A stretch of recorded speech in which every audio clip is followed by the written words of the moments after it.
Welcome back to another edition of the Late Night, the Rami Lavi podcast, late night edition. I never officially named it this, but we've been calling it in the group text chain. We've been calling it the late night for a long time. So shout out to the boys because I guess that's what this is, the late night. I've been doing these late night after games specifically. Now I got the idea to do it this format, to do it this style. I could take it back why I started doing these, trying to do them nightly or after big events in the New York sports world because I got the idea from Sal Licata, who is one of the most talented people I've ever had the great pleasure of working with at WFAN. He does a show called WFAN Daily on the WFAN YouTube. And I talked about this when I started this as a way to grow my brand, I guess, but just a way for me to have content, a way for me to have just videos and audio of me talking about the hot button topics in New York. This was a good way to do it, was to just come on every night after big events happen, after games, and talk about New York sports. And so having the opportunity to sit here and talk sports every single night, why do I wait to for someone to give me that opportunity?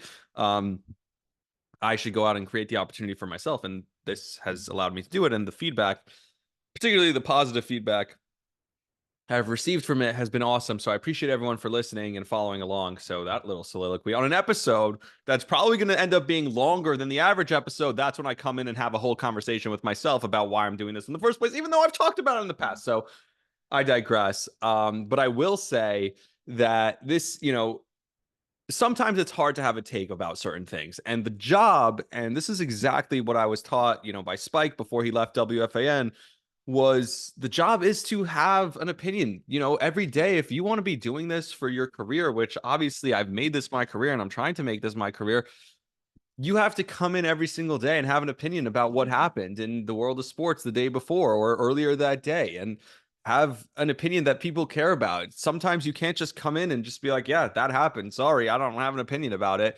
The job is to have an opinion. It's the opinion business. So, as I sit here and I just finished watching the Subway Series, my opinion is that both of these teams are now World Series caliber teams. The rest of the league is looking at these games and laughing. Look, the New York Mets are what I thought they would be all year long. So we'll start with the Mets. The Mets are a really good team, and their offense is every bit as good as I thought they'd be. Their bullpen hasn't even been what I thought it would be yet. We haven't seen them whole. Now Drew Smith goes down, and who knows if that's related to him warming up, which, by the way, that's squarely on the Mets coaching staff. Drew Smith has to know that when he comes into the game for a suspension, a guy who was thrown out of the game like Edwin Diaz, you have to know that you have all the time in the world to warm up. So if he's now hurt and he's going to miss significant time, which he is because of an injury that happened, because he didn't know, because he rushed his warm up, because he wasn't specifically, and I know he knows this, but he wasn't told by the coaching staff, hey, just a reminder, don't rush it. You have all the time you need. Do not rush it. And then he went out there and rushed it. That's on him. It's on the coaching staff. It's just a terrible job all around by the New York Mets. So I don't think the bullpen has been at their peak. We know Rayleigh's been out. He might be out for the year. Obviously, Edwin Diaz was out, then he was bad, then he was out again, and now he's back, and now he's out again. So again, Edwin Diaz has been all over the place, and obviously up and down with everyone else in that bullpen. So the bullpen hasn't been great. The starting pitching hasn't even gotten their best starter yet. Kodai Senga hasn't pitched a single game, hasn't thrown a single pitch yet this season, and yet they've held up enough for this offense, and this offense has been awesome. So when I thought the Mets coming into the season would win 81, 82 games, it was because, and I thought they'd win more. I thought they'd win closer to between 83 and 87 games. It was because of this offense, because of the defense that they play. And the offense has been awesome. Now, Brett Beatty's killing it in the minors, but Mark Vientos is up here playing great, hitting the ball, crushing the ball. And obviously what Francisco Alvarez is doing is insane. Francisco Lindor in the leadoff spot has finally gotten hot. This Mets team, this is what I thought this team could be. This offense was going to be really good. I was right about that. I said that before the season started. And when they were 11 games under 500, it was like, oh my God, this team is awful. But I said the whole time, despite being 11 games under 500, they're entertaining us every night. And now they're back to 500. The fact that they've come from 11 games under to back to 500 is just remarkable. With this Mets team, the ground they've covered in just the last month alone is insane. And I hope it continues. We talked so many times about the June swoon that the Mets teams have had in past years. This year, it was the opposite. The June surge. And for a manager in his first year to grab a hold of a team, and this is what I said, you're never out of it in May. This is why you don't quit on seasons in May and early June, because this team could have quit. This team could have rolled over, and it looked like some nights they were going to, especially with some of the quote-unquote leaders like Alonso and McNeil and Lindor. I don't believe in those guys. I've made that pretty clear. I wouldn't even retain Alonso. Alonso is not the fifth most important player to this current Mets run. Is he? I mean, I would put Nimmo ahead of him. I would put Lindor ahead of him. I would put Francisco Alvarez way ahead of him. I'd put Vientos ahead of him. I'd definitely put JD Martinez ahead of him. Guys like Severino, a couple guys out of the bullpen. What is Pete Alonso, the 10th most important player to how well the Mets have been playing recently? Is that really the guy that you want to give an 7-8 year contract to? A long-term contract with huge money? I'm not paying that guy. I'm not giving all that money to that guy. So for the New York Mets, they have to take still a long, hard look. There's still a way where this team could be relevant for a playoff spot. And I truly believe this. The New York Mets could be squarely in a playoff spot come the trade deadline, and still the right move would be to trade Pete Alonso. Not trade him for future assets, but trade him for assets that will help you now. Find a team that has a plethora of pitching and bring in a starting pitcher for Pete Alonso. Pete Alonso, like I said, is not the 10th best player, 10th most important player to what the Mets have done over the last month. He's just not. There's so many guys ahead of him. So when they were 11 games under, I started saying they could have just rolled over. They could have died. They could have given up. And a rookie manager could have totally lost the room. And instead, the exact opposite happened. And it started when he started holding guys accountable. It started that Dodgers series when they cut Jorge Lopez, a guy who could help this bullpen still. They cut him. No, sorry. We're holding our team to a higher standard. We're setting a precedent here. Benching Jeff McNeil the way they did. They set a standard right away. And guess what? It worked. And you saw last night, 3 batters in. Ottavino sucked. He didn't have it.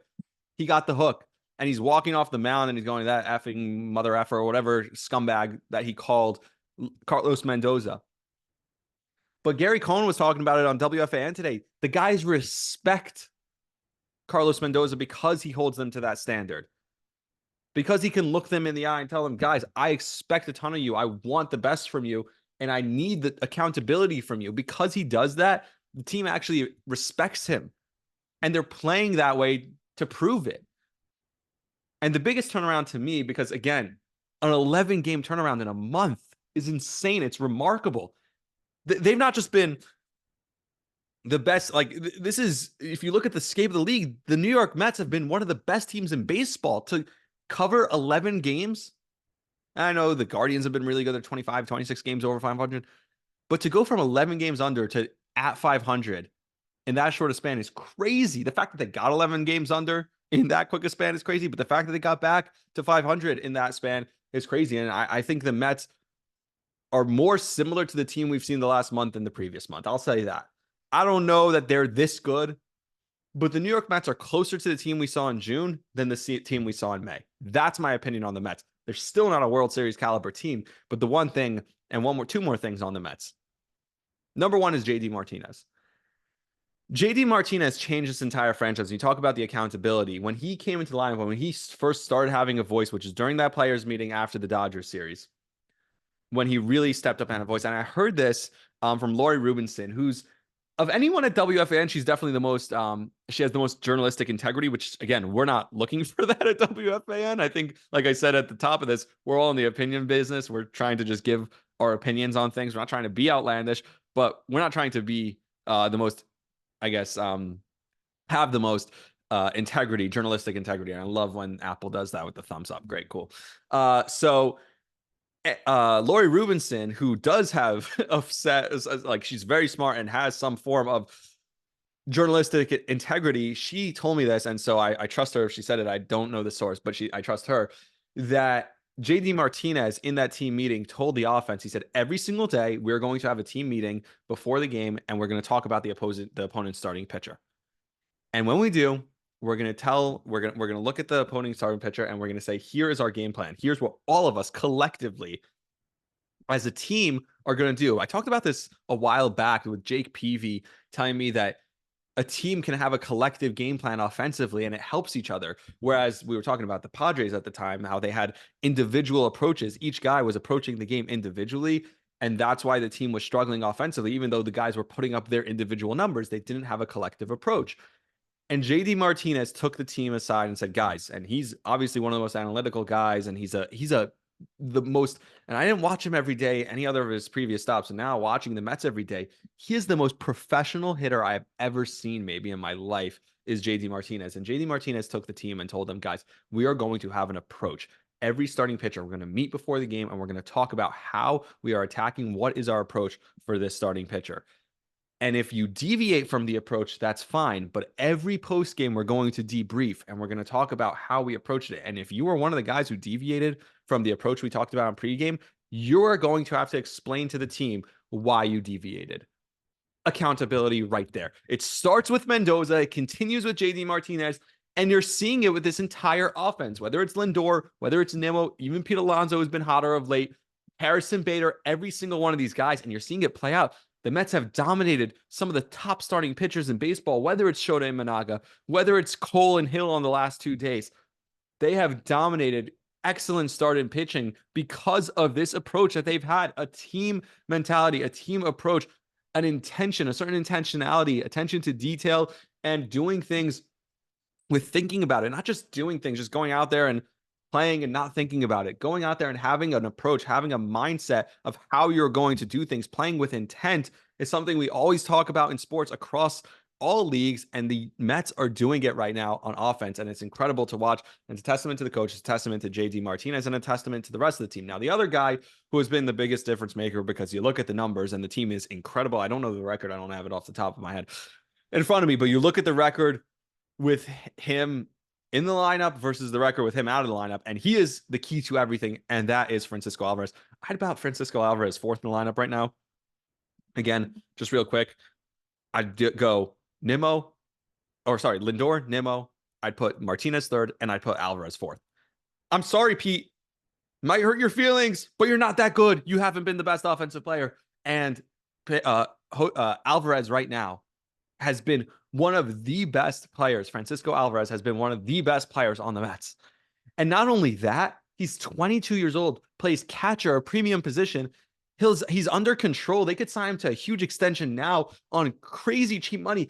Is there anyone that you'd be willing to trade Francisco Alvarez for today?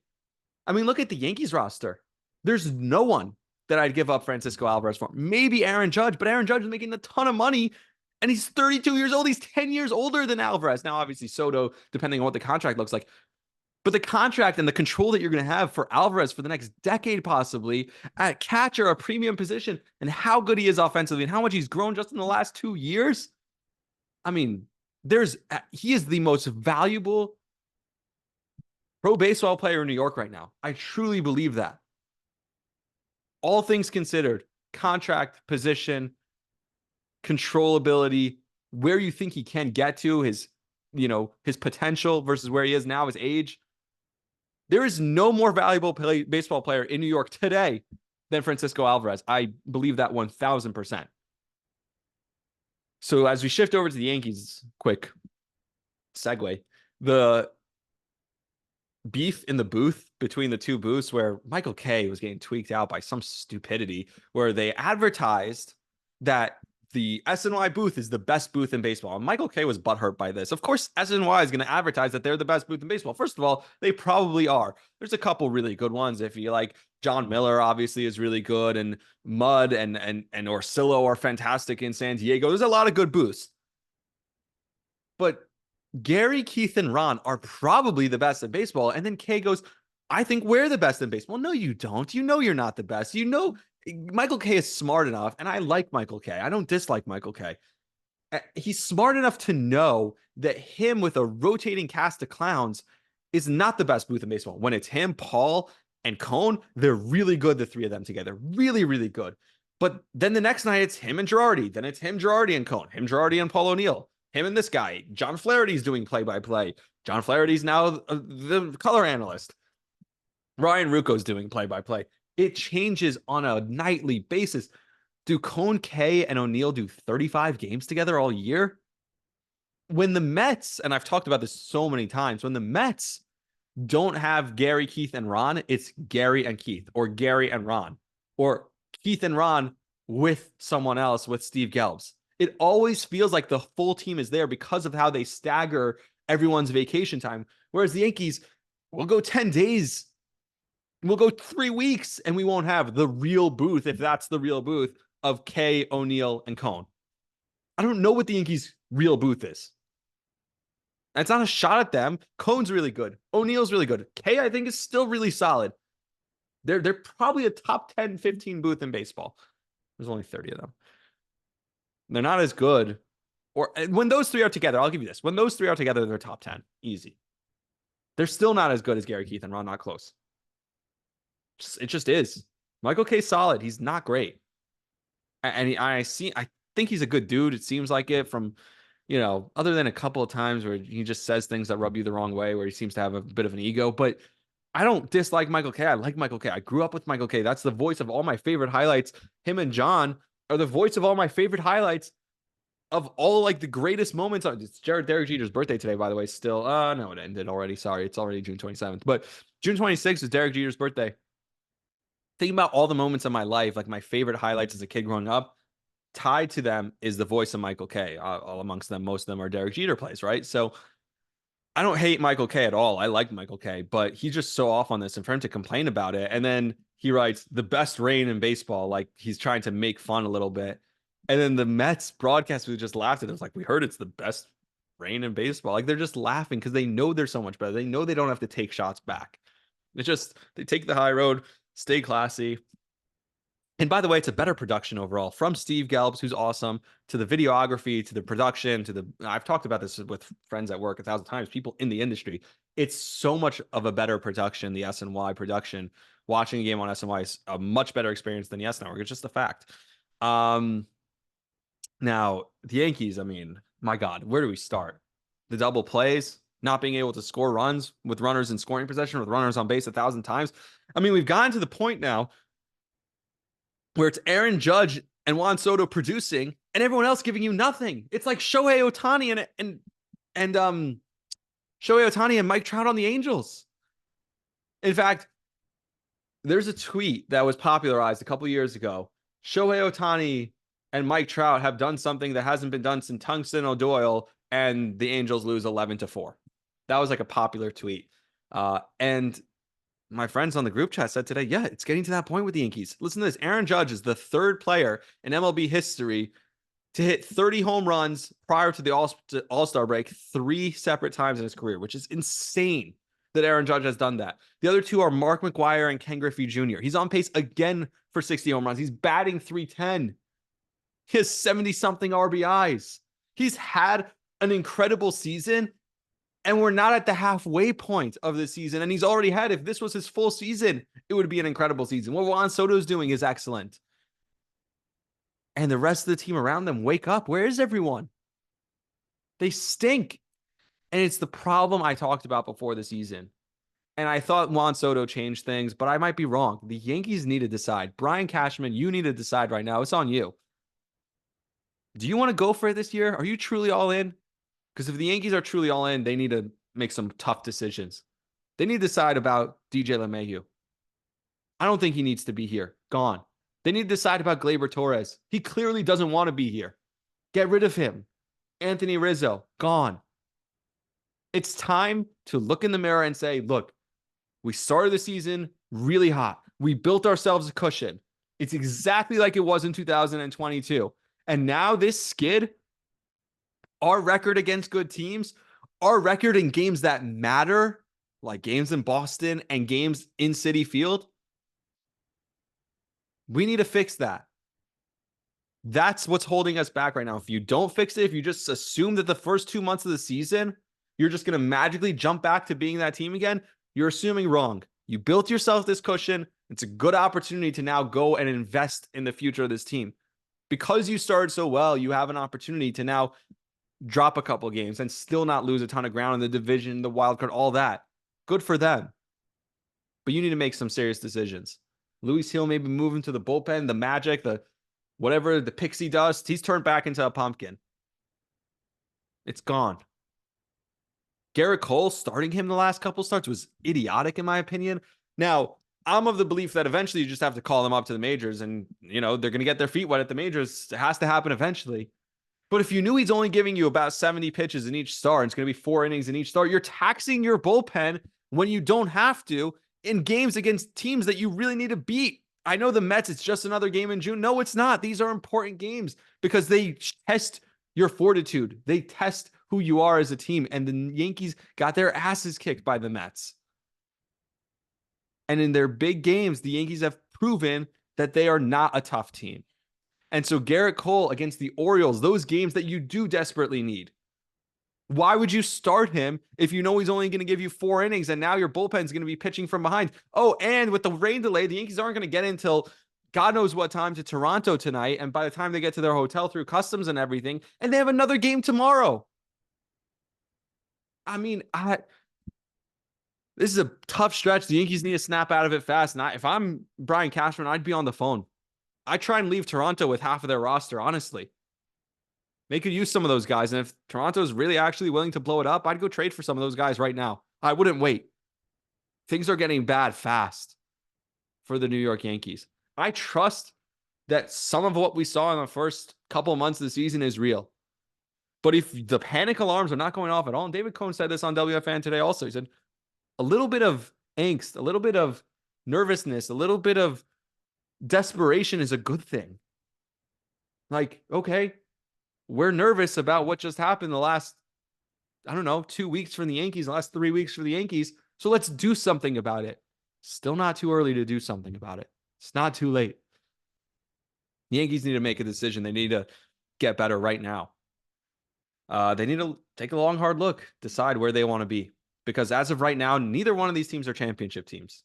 Do the Mets want to go out and make moves and try and compete for a championship this year? I think they could still do it. I think trading Pete Alonso could go a long way for doing that. Honestly. Do the Yankees want to compete for a championship this year? Are they planning on re-signing Juan Soto? What kind of team do they want this 2024 season to be? They got to make a decision and ship some of the guys who are not a part of that out of here, because some of these guys are not a part of that. I think that 100%. And so, while we're making a huge deal out of this Subway Series, and Mets fans are up now, they're tweaking Yankee fans. They're going nuts. Oh, we won.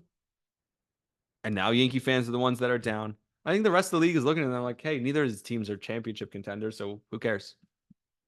You guys have your little fun over there. The rest of the league is laughing at us. Teams like Cleveland, teams like Baltimore, championship contenders. The Dodgers. The Yankees and Mets right now, neither one of them are. That's my opinion on the series. The NBA draft was tonight, and my God, this draft awful. The draft sucks. Like, the coverage of the draft is terrible. Now they made it 2 days. Who needs 2 days? Every single player who gets drafted somehow. First of all, this is one of the worst drafts. Supposed to be one of the worst drafts in years, right? This is supposed to be as bad as the 2013 draft with Anthony Bennett, which ended up having like Giannis Antetokounmpo, a couple of really good players in that draft, CJ McCollum. But no, I mean, those were second round picks. Like, no one in the first few rounds that anyone had heard of, and they all panned out to be terrible, including Anthony Bennett. So this draft is supposed to be that bad. And yet all I hear on TV after every single pick is, that's an incredible pick. This guy compares to him. This guy is Kevin Durant. That guy's Steph Curry. They're all incredible. This is a great pick by the team. We know statistically 80% of these picks are going to be busts. We know that half of these teams reached for a guy, and the guy taking 2 guys after them is going to be a way better player than who they took. And yet every single pick is a great pick. What's the point of draft coverage? If anyway, we get the picks and and also I don't understand why, if you're at the draft, why can't they announce the trades before the picks? Like, a guy's walking off in a Knicks hat and he was traded to Washington. Why? Why are we doing that? Like, we know the trade already happened. Why is there this big like taboo about it? And like, I don't understand it. None of it makes sense. Draft coverage is terrible. I don't know who it's for. I don't know who's watching it. Nobody's watching it. It's terrible. You're showing reaction. I don't even know who would go to that. The draft, and I mean, the NBA is worse than any other league. But this goes for all leagues. It's just awful. Every pick's the best pick ever. Every player is going to be a Hall of Famer. And it's confusing as hell because we get the picks before they even come in. So before they announce them, we're getting tweets about it. And they announce them wrong half the time because they're going to the other team because they won't announce the trades at the actual draft. It's mind-boggling. That makes no sense to me. I don't understand why I do it this way. But now we have 2 days of it. Great. Well, either way, the Knicks traded one of the picks, which was the goal. They got 6 second-round picks essentially for one of the picks. And they moved down one spot. And they ended up drafting a guy who's French, who might play in the NBA, might not play in the NBA. The point is that they're going to save anywhere between $1 million and $3 million by all the maneuvering they did tonight on the draft. And the point of this is that they're trying to keep everyone. And earlier in the day, they signed OG Anunoby, and I told you they would. OG Anunoby they were never going to trade RJ Barrett and Emmanuel Quickley to Toronto for 6 months and half the time injured of OG Anunoby. OG Anunoby was always going to be a Knick. And like I said yesterday, the tampering fine that's going to come down for Mikal and Josh and Jalen and Dante, all those guys having fun together on each other's podcasts and FaceTiming each other while that trade was going down. That's going to be one epic fine for tampering. This is going to be a pretty big fine for tampering too, because OG Anunoby reportedly was going to turn down other contracts that he was going to get max offers from other teams in free agency in order to stay with the Knicks. Oh, by the way, his agent's father runs the Knicks, Leon Rose. So, yeah, the tampering fine is going to be huge again, and I'm okay with it because OG Anunoby was always part of this team's plans. Sign him to a $217 million contract, I think, or 212, something like that. The math is it's about roughly $42.5 million a year, and it's staggered. So the first couple of years are in the 30s, and then the back end is like 48, I think, is the max of it. But obviously, you think about where the cap's going to be, it's going to explode by then because the new TV deal, I mean, it's going to go up by like $100 million after next season, the cap. So it's going to look like a minuscule number. Still, it's the largest contract in Knicks history, and it's still going to be, he's going to be the highest paid player on the team. Because I don't think even with a Jalen extension, and I still think they get a Jalen extension done, it's still not going to be as much as 42 and a half. Now, again, you look at Pascal Siakam just signed $47 million a year in Indiana. Again, if OG's healthy, we just talked about Alvarez, the numbers bear it out how important and how imperative OG Anunoby is to this team.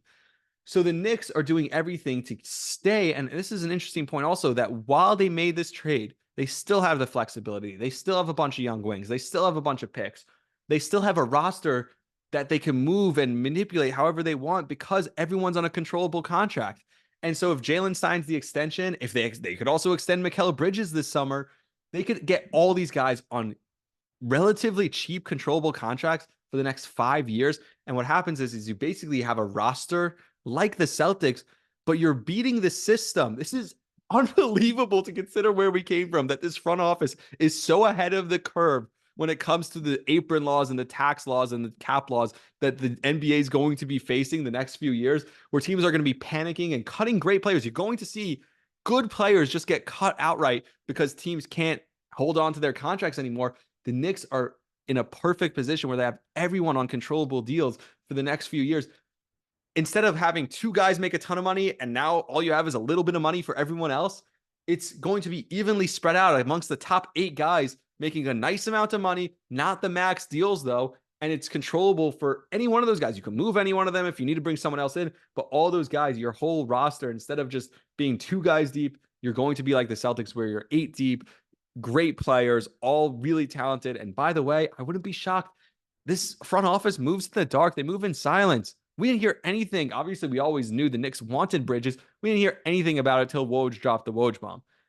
If the Knicks signed Isaiah Hartenstein tomorrow, would you be shocked? Even after the reports that it's going to get increasingly harder to maintain him, I wouldn't be surprised if they maintained him. Retained him, not mean, retained him. That's the word. I really wouldn't. I trust this front office. That's the biggest piece. I mean, but look at this team right now. I think Julius is part of the plan. So Mitchell Robinson, Julius Randle, OG Anunoby, Mikal Bridges, and Jalen Brunson starting. DiVincenzo, Deuce, and Hart coming off the bench. Maybe you add this big-ass European dude who apparently shoots. He's 6'9". He shoots, and he finishes at the rim, but he doesn't play any defense. So he's definitely not going to play for Tom Thibodeau this year. I'll tell you that much. I'll tell you that much. I assume he stays in Europe, but maybe he's only 18 years old. Maybe he comes here and he trains with the G League. Who knows what happens? You add Isaiah Hartenstein, though, to that roster. Maybe you add a guy like Precious Achiuwa. My God, this team is really good and really deep. And like I said, a championship contender. So I'm really excited. And by the way, I'd love to see Kyle Lowry. There's rumors about that. They might throw the veteran minimum at Kyle Lowry to be like the camp counselor. He's the older Nova guy who they all look up to. That would be awesome. Bring his fat ass. I'd love it. He could teach Brunson how to use that fat ass a little bit more because there's no one better at it than Kyle Lowry. Anyway, So that's all I got. Is that enough? Oh boy. I'm not. I don't want people to think that like I'm hating on the Yankees. This was my opinion on the Yankees all along, by the way. And so, I got a little excited when they were playing well and Juan Soto, the difference, the effect. I still believe that could happen, but man, they need to get better. This team's not good enough. The bullpen's clearly not good. Like every time they go to the bullpen, it's a disaster. Their bullpen's worse than the Mets bullpen. Like if you look right now, the Mets offense way better than the Yankees. The Mets defense way better than the Yankees. The Mets starting pitching worse than the Yankees. Okay, fine. The Mets bullpen is way better than the Yankees. The Yankees' two best players are better than the Mets' two best players. I'll give you that. But that's about it. It's like they're in a similar spot. They're closer to each other than people think. And neither one of them, as of today, are championship caliber. And that, if you want to change that, they both have the opportunity to do that before the end of the season. Like, subscribe, share the podcast. Appreciate everyone for listening. Follow us on social media for more content constantly. I tweeted out the video of Gary Cohen and the Mets booth, kind of tweaking the Yes booth, and people seem to like that. So you can follow me everywhere: Twitter, Instagram, TikTok. Of course, if you're watching this on YouTube, like and subscribe, share the podcast. And to also down below, link in the bio to get a hat. Here we go. Huga House. I have one right here. Huga House. You can buy it. It says cherish little things. That's what Huga apparently means. So buy the hat, use code Rami, RAMI for 15% off your first order. Until next time, see ya.